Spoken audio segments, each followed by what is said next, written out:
Here's a quick run through on 1.1 problems with the solutions. Obviously I'm not going to wait for everybody to write stuff down and so forth because everything's written out, and you can always hit pause and you can always go back. So we have a compound with only C, H, and O. So we have this many milligrams, which is thousandths of a gram, and it burns in O2, and it gives us this much of CO2 and this much of water. Okay, so if what they mean is all the C's went in here. Here's all of them. Here's all the H's. So I know how many grams I have of this, so I can convert to moles. One of these will give me 1 C, so now I know moles of C. All the H's are in here. I know how many grams of water I have. Find the moles, but there are 2 H's in every one, so I have double that number of H's, and here's the moles of H.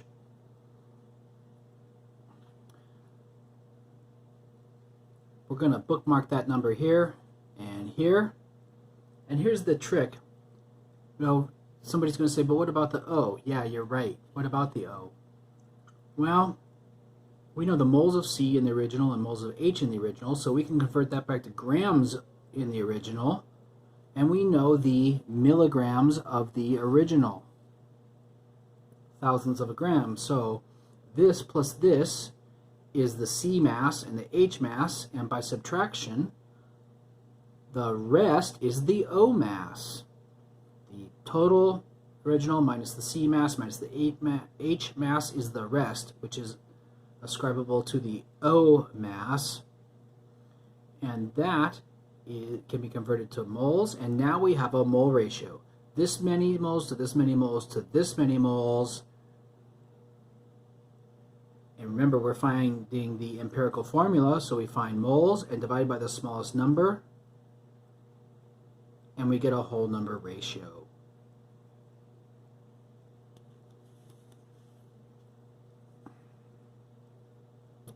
What do we want? Empirical formula. We're going to need moles. So if all the Si is converted to SiO2, all the H is converted to water. So find the moles of SiO2. One SiO2 will give you one Si, so that's moles of Si. Find the moles of water, but there are 2 H's in every water, so there's the moles of H. And divide by smallest number.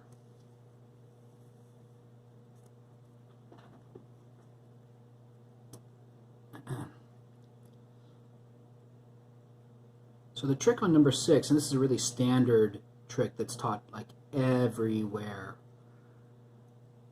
is if you know the percent by mass, and they didn't say by mass, but they mean by mass, not by number of them. Otherwise, we didn't know the empirical formula already. They mean by mass. Then what you can do is you can pick any mass you want. It doesn't matter what mass you pick of the chemical you're talking about.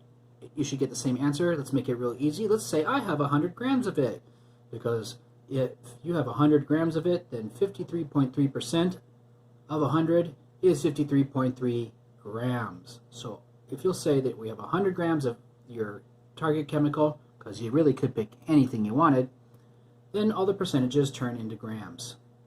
Convert to moles, divide by the smallest. Now, the thing that we didn't go over before was molecular formula. Sure, this is the simplest whole number ratio, but is it the real whole number ratio? And the answer is maybe. Well, what would the molar mass of this be? The molar mass of this would be, the empirical formula would be 45.06. What's the real molar mass? The molar mass of the compound is 90.12. So this molar mass apparently does not show the true ratio. The molar mass for real is double that. Well, how do you get double the molar mass?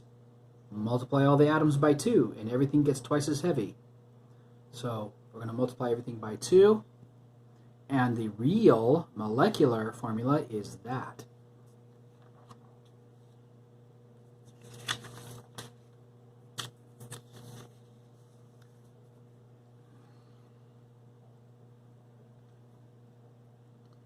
So we want empirical and molecular formulas. And again, what we're going to have to do is find the oxygen out of a subtraction, because they don't tell me anything really about the oxygen. They tell me that it produced this much carbon dioxide and this much water. If all the carbons went in there, then I can find the moles of CO2, and one CO2 will give me one carbon. So that's this many moles of C. Grams of water converts to moles, but there are 2 H's in every water, so that's double that number of moles of H. Bookmark those numbers. What's the mass of O? I don't know. Well, you kind of do, because if you'll take the original grams of the original chemical and subtract out, convert these to grams, subtract out these grams, you'll have grams of O. Convert to moles, and you have moles, moles, moles divided by the smallest number is empirical formula. Okay, here's the other thing though. We have 1 to 1.5 to 1.5. How do you make this be whole numbers? You're going to have to multiply by 2, because there's no such thing as half an atom, so this must be 2 to 3 to 3.